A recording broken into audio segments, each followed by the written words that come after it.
Well, let's do this, man. Let's go. Okay, right? Oh, let's go. No, that was sorry. I missed. I got really excited. I saw you looking at it. Don't look that way.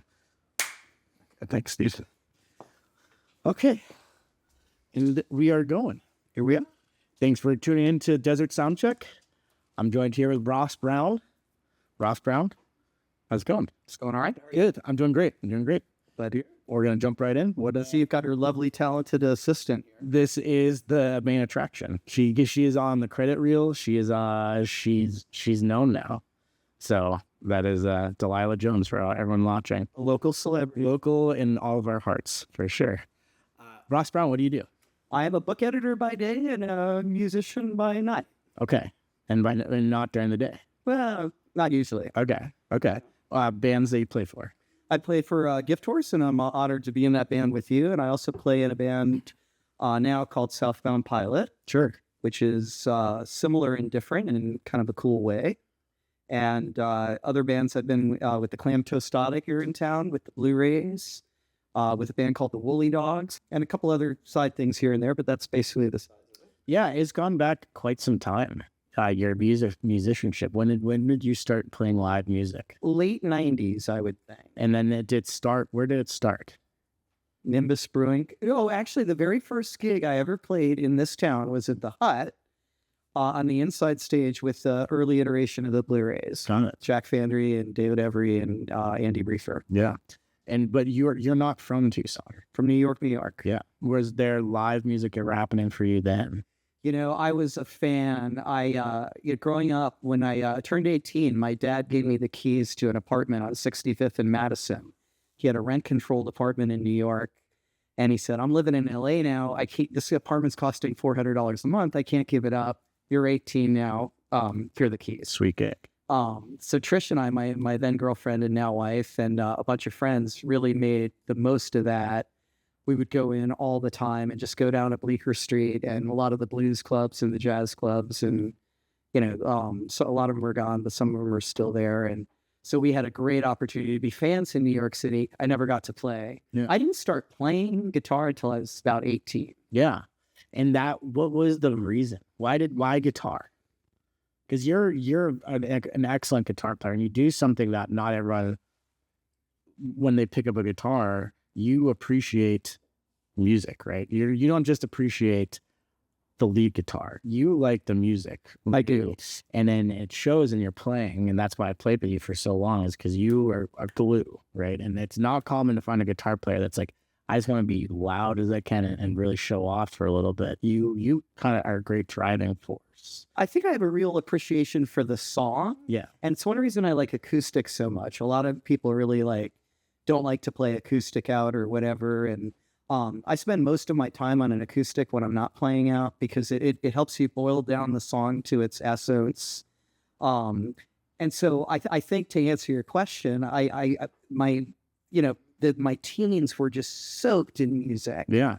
And I was just, I was going to a boarding school in Pennsylvania and hanging out with a bunch of people my age. And my girlfriend at the time was very enlightened musically. And so there was all this music coming at me, and I just almost felt clogged. And it was sophomore year of high school, so I guess I was 16. Sure. And I'm like, I want to do something with this other than be a fan, right. So I think that was really part of it. That was really the jumping off point. And I wasn't learning licks. I was listening to Hendrix and Stevie Ray Vaughan and Zeppelin and all these sort of guitar-centric bands, but what I really wanted to learn was the song. Right. And I was not a very good singer then, and I would sing anyway. But so there's kind of a reduced, a sort of folky campfire guy in me still that I think is a big part of what you're talking about. Yeah. And it shows, and it brings out in a great way. And it's not. It kind of goes back to what you just said, is I didn't learn the licks, if I'm quoting you correctly. I didn't learn the licks, you learned the song. As a fellow guitar player, I'm opposite of you. I could care less about the song. Yeah. I want to know the licks, and I want to play them as loud as I can. And so it shows like a true musician, though, is being able to figure out the song first and to really understand the song before you start understanding the riffs. There's a reason why the riffs are happening And that's because the song is kind of pushing those riffs to happen. Yeah, there are very few songs that exist on Lick Alone, although they're out there. Right. I'll tell you, I think it makes it easier for me to find really good musical relationships just because of that. There's so many great guitar players in this town who have incredible technical proficiency and lick proficiency that's way beyond mine. I can sort of create some of the canvas for that. And I think that's what has helped me find people who are really, really good on the other side of it. So I think there's a good synergy there. Absolutely. It's been helpful to me. Like you said, you learning the song and being a driving force for the song pulls out better playing for other people. And I think you deserve to know that it's an enjoyable experience for the player and for the listener, because you do that kind of stuff. Well, I think it cuts both ways too. Sure. Like, it's a reciprocal kind of thing. But I really value the synchronicity, the synergy. And I think if I had tried, I am not a chops guy. I don't see myself as, like I could hopefully play some decent leads and melodies and whatever, but I see myself kind of fulfilling a different role. And you don't need too many chops guys on the stage. Imagine a band with two Joe Satriani's. It'd be a train wreck. Yeah. Some of it has been done though. It has been done. You got the Allman Brothers that really proved, synchrony is a key thing for those two guys. They're two best in class. That's rare, but you're absolutely right. And we dip into that. Absolutely. And that's where I've done a lot of my learning is when I have to, step up and get some kind of authority with a lick-driven section of a song. I've learned from some of the best. Yeah. And it's fun to watch because we've known each other now almost 20 years. Approaching 20 years, and our friendship has been based off of music is where it started. And I've seen you grow as a musician as you've seen me grow as a musician. And I would say your journey is more impressive than mine because I've seen you come from the rhythm guitar player, the campfire Ross, to now you can run a band yourself. You can be the solo guitar player if you wanted to, and not just the guy that's in a part of the rhythm section. Well, it's very impressive. That's really nice to hear. Yeah. The flip side of that, I was thinking in preparing for this, you and I have known each other a really long time, and we played sort of next to each other and together occasionally. And when I think back, were you 13? 14? I must have just turned 14 when I first met you. Okay. So it just to provide a little context, I was in a band, a bunch of dudes, and their sons also had a band, and their son's band was a lot better than our band was, and won the Battle of the Bands in Tucson and went on to make a really incredible album. Can I name names? Absolutely. The Opposables. I mean, and they were, they kind of rode our coattails to get into gigs, but then they would blow us off the stage. But when I think of you specifically, and you were just this really talented dude playing blues licks, mostly blues, heavy duty blues guitar, and a lot of, minor pentatonic stuff. And you were way ahead of your time. And I think really brilliant in what you did, but it was fairly narrow compared to what I see you doing now. Yeah. Well, I appreciate that. And now, and the other thing I was thinking about is how cool it is. Like, you've become a much more diverse and dynamic lead player. You've become a hell of a rhythm player. And now I feel a little bit, I don't know if I'd call it pride, but like to see you stepping into a role where you're really helping Tucson music and helping these great people build or enhance the community. It's just super cool. I appreciate that. I think there's a great ethos there. And so you're expanding musically and philosophically and becoming a force for good in the community, and it's beyond your excellent plans. And who would have guessed it all started at Hooters watching you play music. I watched the Cops game. The Cops came. And I was like, that's what I want to do. So, but it all stems from, a friendship of music. And it kind of almost perpetuates my next question is, it's very important, right? Music in this town is very important. And I would assume, the New York music scene that you went through and the previous to that too, you've been around music forever. You had two very artist-like parents. Absolutely. Your mother is a musician, your father is an art dealer. So I would imagine you've just been soaked in such a long-term music life. I've been very lucky. The influence and the exposure, and you know, I remember my dad taking me, I think it was Newport Jazz Festival, and seeing and this was back in the 70s, where a lot of like the heavy hitters from that era were still alive. Yeah. And Carnegie Hall and Radio City, and then my mom, who just exposed me to so much. I feel really, really lucky. So it is really important. Absolutely. And you've seen, as a person that's been playing in Tucson since what you said, early 2000s? Early 2000s, late 90s. You've seen it develop, and you've played with some of the best that this town has to offer, you know, by chance or by on purpose, and all the above. Luck. Yeah. But you're one of the few, not few people, but one of the only people that I know personally that got to play with a big band for this town and this culture is Top Dead Center. Yeah. When Randy was around, and you got the call often of sitting with Randy and kind of going through that experience. I don't know if you could kind of just explain, because it's a little bit different now, but what it was then for what was it like playing with Top Dead Center? This is important. This is, I think, because this is that happened. I just got chills. Yeah, it gives me chills too, because it was the coolest thing for a spectator, because I never got the chance to meet Randy. Right. But I was always a spectator for your shows, and it was just the ideology of what it was, and I'll let you take it from here. Well, you know, I think what I loved about it was deeply spontaneous. It was almost always unrehearsed. I don't think I ever rehearsed with Top Dead Center while Randy was still alive. Once Steven took over, you know, once or twice. It's not like I played with them a lot, maybe 4 or 5 times. Sure. I lose track. But one thing I loved about Randy's, you know, running of that band was anything could happen. You didn't know what was going to happen. Musically, it could be great. It could be a little shaggy. It could be anywhere in between. But you felt like you were just kind of in the moment of whatever. Every day was anything can happen day. And it took a lot of the pressure off, just because you didn't even know what you were going to play. I think that is the coolest. I think that is so cool.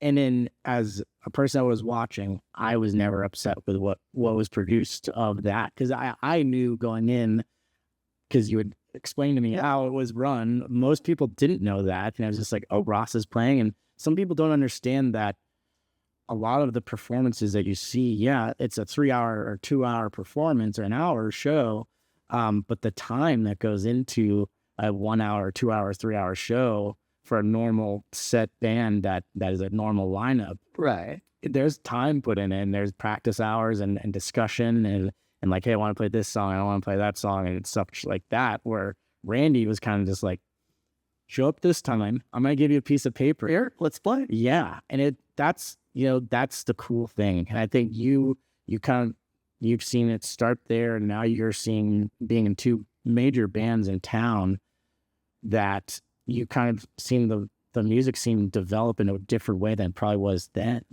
Yeah, well, I think he planted a really important seed with 2 main things. First of all, I think he pretty much always had guest guitar players or guest musicians. So, you know, and that makes it unpredictable. That makes it, you know, fun and dynamic and interesting. And then he also, he was a big proponent of the tweener. Yeah. So in between Top Dead Center sets, you would get, who knows? Right. You know, so I think he was the architect. You know, there's so much that I value about that corner of the scene that's really more drawn to, you know, to the Grateful Dead and improvisational, the 60s, the kind of folks you'd see at a Hut on a Sunday or at a Legion show. And I think he planted an amazing seed and sort of helped a lot of the people who are here now, and a lot of them are gone. Right. I mean, I met some of them, but there were some that was way before my time. You know, but I think he just sort of was the ignition factor for something that's alive and well in Tucson, and it's changed. I mean, look at Top Dead Center now, and it's changed, and you know, I think they both really have their merits. I had no idea Steven was such a good guitar player. I knew him as a bass player, right? And then he comes out. Who would have thought a bass player known to not be a musician? That's right. It's crazy that he could really take the thing up. Yeah. Yeah. I love that I can hear these stories, because as a young person, I was not backseated to what you guys were doing, but when I was playing music live, I couldn't play at bars, and I couldn't, get in. It was hard for a 14-year-old to play music correctly on your own. I mean, maybe you could certainly, follow the other. I had no idea what the music scene was doing, and then I took a little break from music, and you kept going. And so, say post, Blu-rays in that post era where you and I were, you kept going. Yeah. Explain to me where. So this was around 2000, probably 12, 13, 2010. Yeah. So the Blu-rays were basically a cover band, blues and classic rock. And that was started kind of winding up, I would guess, in 2010. There were some, the bands are like marriages, and marriages have their higher points and lower points. And I think we got to a point where we were enjoying it less. And I really started getting the hankering. I had been writing a lot of songs that I didn't play. The Blu-rays probably played 5 or 6 originals that I wrote, but I had literally hundreds of songs that I didn't have an outlet for. Right. And as the Blu-rays started wrapping up, I'm like, I think I really want to start focusing on original music and maybe finding an outlet to do that. And so then there was one other person in the Blu-rays who I think was really committed to that idea, and sort of had enough of what we were doing. So that was the genesis for Southbound Pilot, where the idea was, hey, let's write some originals and see if we can get anyone to come out to shows. Yeah. And that the vision changed a little bit in a way I'm ultimately very happy with. We played our first show at Plush, and there were 3 people there. Mm-hmm. That band has gone up to have a really sizable, appreciative following. Absolutely. But what we found is the magic sauce for us is a hybrid, and this is something I was hoping to talk about. And especially today, I just heard Dave Mason died, and so where I kind of wanted to talk about was the impact of that, of losing our heroes on the local music scene. Yep. But what I found was, in Southbound Pilot, it's probably 60% originals, 40% covers. Right. And there weren't a lot of bands doing that when we started. And I remember good friends of mine asking, who's going to want to see that? If you want to see original music, go see an original band. If you want to see a cover band? And, at the end, the only real standout example that I can think of that was doing it a lot, I mean, I guess the Grateful Dead was a great example of that. They really are. But, in that era, Tedeschi Trucks was really kind of taking really well done original music and blending it with covers and reinterpreting it. So that was kind of the jumping off point. And thanks to that experience, it's to this day with the Pilot, I'm like, oh, I do love playing cover songs as long as it's not too married to the original. Right. I think there was a really nice progression, and linking up with Brad, who's an incredibly prolific songwriter and has become the creative songwriting force behind the Pilot. It's just been a really cool experience, and he was always open to interpret cover tunes and then really push originals to the nines and welcome input and all that. And so in that band, I think I'm left with something that's really satisfying, original music that's interesting and complex. It's not 3-chord rock, it's like there's a little more to it. They can go out and fire on that cylinder and then come lay back and do a Janis Joplin. Yeah. Or Dolly Parton. Dolly Parton. Yeah, Dolly's the thing. Like, it's absolutely, that was a pleasure to see a band every time I go to see you, not just because I'm a bias to go see you play. It's an actual place I enjoy being. And every time you guys have a different, bass player, drummer, or whatever is going on, it's always a different experience. And you can always feel the band is different, but it's always still the same. Like you said, the roots are, it's a band that plays cover tunes in a way that's not the studio version, right? Or I heard the live version. I want to play it like the live version. It's, hey, we're all competent musicians. Let's play it how Ross Browne would play it. Yeah, let's take it someplace. Yeah. I think that's really central to what we try and do with Gift Force too. Absolutely. There's songs where you'll track reasonably closely to the original, and there's songs where we completely crack it open and go somewhere different. And I really value that. One thing that's really good is to be evolving. There's some bands out there that go out there and they can just hit the 80s the way the 80s are supposed to sound. And it's good and it's polished and it's familiar and everybody's dancing. And that's what they do. And there's a huge niche for that. But I think the bands that really build followings beyond, I want to go out and dance to songs I recognize, are evolving. And sometimes lineup changes can be really good to that evolution. I know we've been through that, and it's changed our sound, it's changed our song selection, it's changed how we interpret and the instrumentation. One thing I've kind of learned is that when changes happen, even if they're uncomfortable at the moment, sometimes it's for the better. And I think when it comes to evolution, some of it comes from within. As players, we need to get better. We need to diversify. We need to, try new things. And that's part of it. But also just the evolution of a band. When a band that you see in 2003 or 2023 sounds different from the band you see in 2026. Right. I think there's a lot of validity to that. And that's one thing I really value about the Pilot and Gift horses. I think it's always evolving, and that keeps it interesting. It keeps it challenging and hopefully rewarding for our fans. Absolutely. I think it goes to show for sure and within the fans that the difference, like you just said, of the lineup or the attitudes or the song choices or whatever, how you're feeling that day, it can influence a lot, right?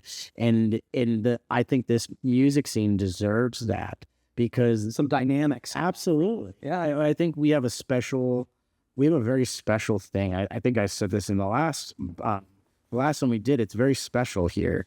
And you're a major proponent. You've seen a lot of special and you're a driving force of it. It's kind of basically what you just said though, is the diversity or just the creativity. When you're in a band, this town has a lot of great musicians.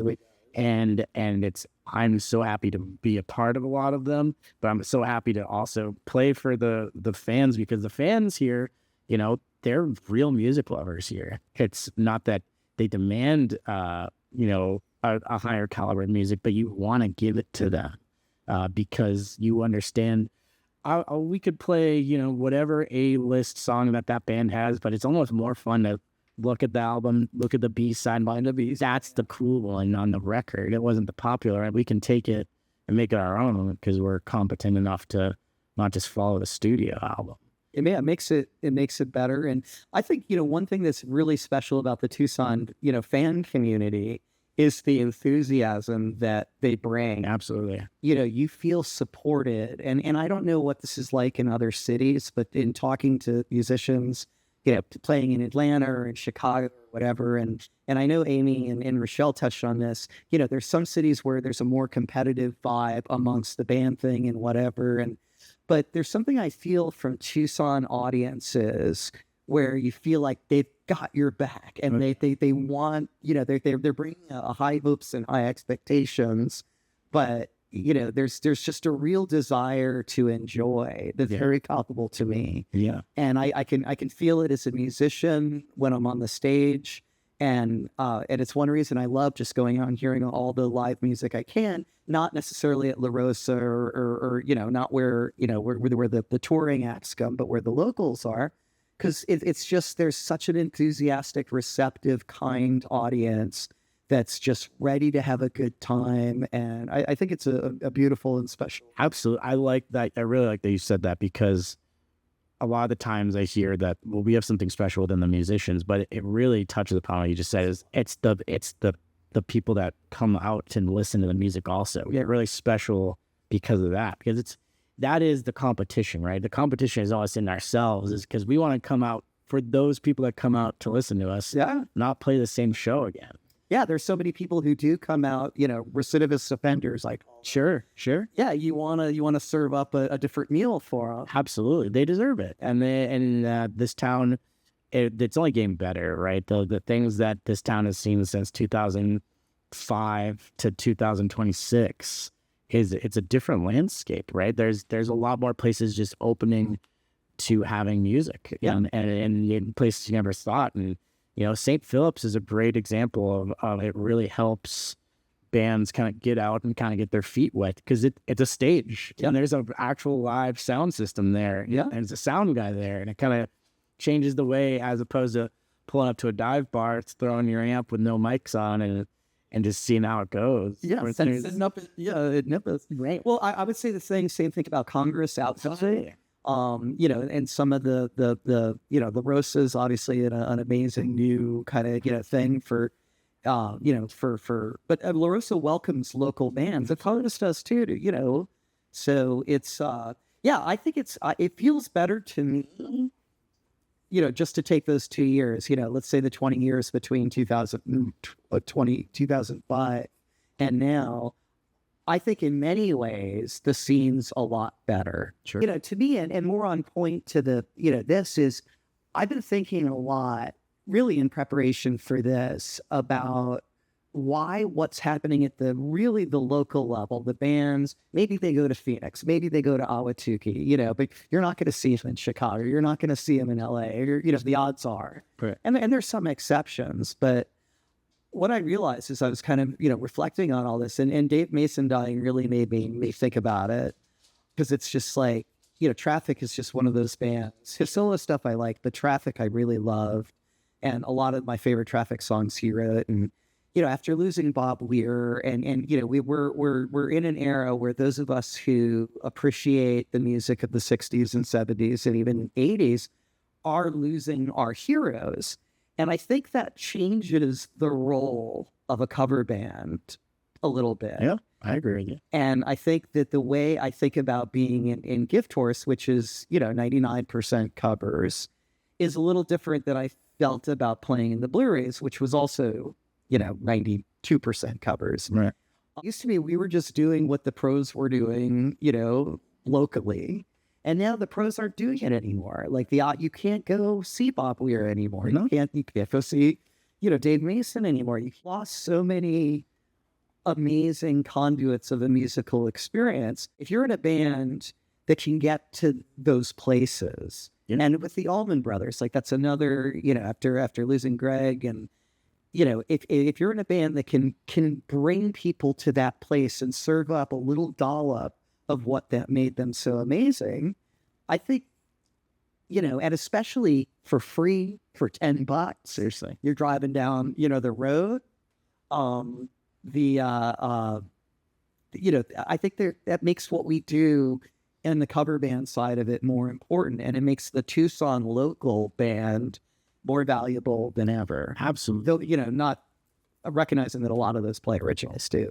I think you and I can both say we're both fortunate enough to see a good example of Bob Weir. We've both seen Bob a good amount of times.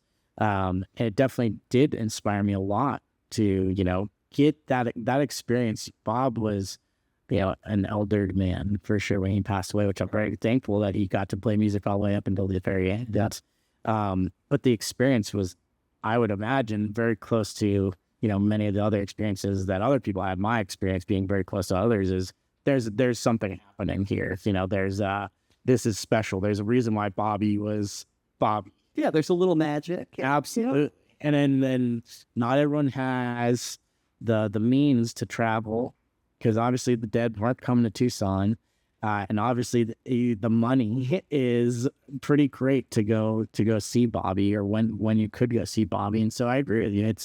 It's almost like a role we've taken on as musicians now, is we can play the songs how the studio was played, but to give you that experience is really my driving force, at least. And I think you're right there with me, is just hearing the crowd say wow at the end is enough for me to be like, I want to keep doing this. I want to keep doing this. And that's it. Well, one thing that just occurred to me, and it's sort of apropos to what we're talking about, is when you started playing music, flashing back to when, we met and started hanging together and playing together. I'm curious as to how your motivations and your expectations of that experience changed from then till now. When I started playing music, it was mainly to get close to my dad. And my dad was, he was a drummer, and he was a rock fan. And it was more like I would learn how to play a song so I could hear my dad say, wow, that's really cool. And it's almost branched off into now, because that feeling that I felt to hear my dad say, wow, this is really cool that you can play this song that I used to listen to every day in the 70s or 80s. And I think it's even cooler now to have multiple people say that. It's not so much like a pride thing. It's more like the feeling I can propel onto other people. And that's like my driving force. So if you look at my playlists from 14 years older, the guitar legends that I looked up to then compared to now, it's night and day different. And it's definitely changed. And when you play guitar or you play music for so long, it's obvious it's subject to change. And yeah, absolutely. My reasoning for playing music is about the same though. It's more the feeling I get when I leave the stage. I feel great, and it's almost like I'm on cloud nine. I'm feeling high, but it's not because I'm like, oh, look what I can do. It's more of like, these guys are having a great time, and I can feel their energy, and that's why I'm kind of rolling with it. You know, I can feel something that's hard to explain unless you've played music. Yeah, there's kind of a collaboration between the audience and the band, and yeah.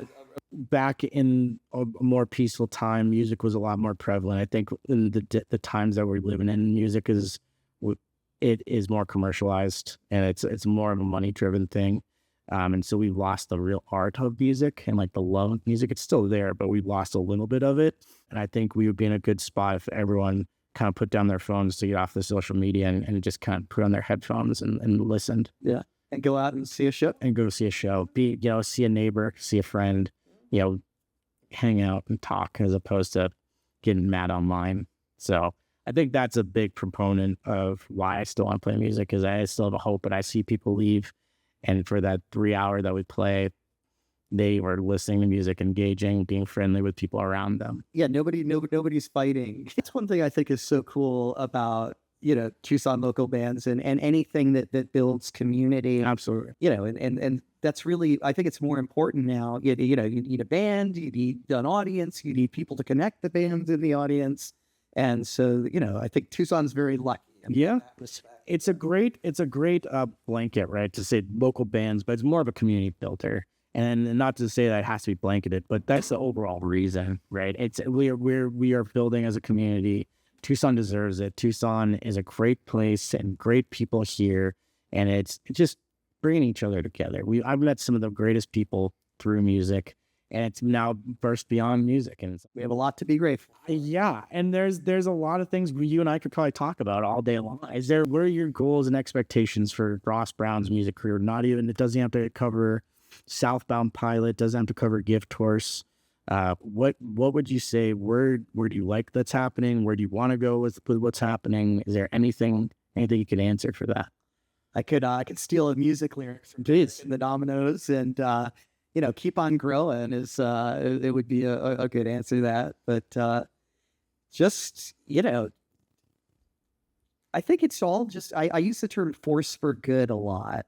I think music is a force for good in my own life, just as an individual. And I think it's good for friendships. I think it's good for relationships. I think it's good for towns. I think it's good for businesses. So I think it's just to continue to evolve within that kind of context of grooving and having a good time and having other people have a good time. Absolutely. We're a part of a movement there are bands out there that are doing this for money, but we got to get the people to come out first before we can make the money. And I'm glad to be a part of that part. People are understanding this is really cool. Maybe going out on a Saturday night is kind of cool again. It's kind of cool to go to a bar again. It's kind of cool to sit down and listen. It's kind of cool to relax. Go to the Mint and go check out local stuff. And like you said, Tucson Local Bands, they're doing God's work of really perpetuating it. Yeah, with that, Ross Browne, thanks for hanging out. This is Desert Soundcheck. And Desert Soundcheck, thank you. And Tucson Local Bands, thank you. Thank you, sir. All right. Yeah. I had to spill beer all over myself. Can we clean that up in post? Oh, it's going to be accentuated. Yeah, seriously.